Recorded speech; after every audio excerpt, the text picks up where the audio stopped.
माझ्याकडे खूप अमराठी लोक आहेत, पंजाबी आहेत, साऊथ इंडियन्स आहेत, जे कथ्थक आणि साल्सा दोन्ही शिकायला येतात. तर आता मी त्यांच्याशी मराठीत बोललो तर एकतर ती नृत्यशैली शिकण्याचं टेन्शन, वरनं भाषा कळत नाहीये, कशाला मराठीचा अट्टाच करेन मी, मग मी हिंदीत आणि इंग्लिशमध्ये बोलेन जे सगळ्यांना कळेल.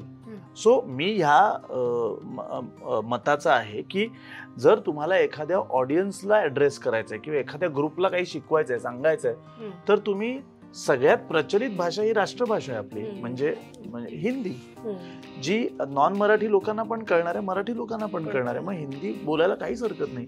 माझं ठाम मत आहे की हिंदी यायला पाहिजे, कारण आपण जेव्हा भारतात फिरू कोणाला मराठी कळणार आहे.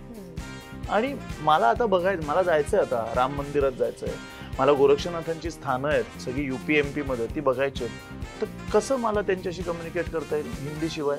पाहिजेच हिंदी, आणि मराठी पण पाहिजे, कारण आपली मातृभाषा आहे आणि इतकी सुंदर आहे मराठी, आणि आता तर अभिजात भाषा आहे. पाहिजेच मराठी, आणि इंग्लिश पण पाहिजे, कारण पुढे गेल्यावर इंटरव्ह्यूज देतात, जॉबमध्ये आपण जातो, कंपन्यांमध्ये लागतो, तिथे काय बोलणार आपण? We have to. आणि सगळे क्लायंट्स US असतात, सगळे इंटरव्ह्यू घेणारे किंवा त्यांचं मेन बिझनेस US UK वरनं येतो. इंग्लिश यायलाच पाहिजे.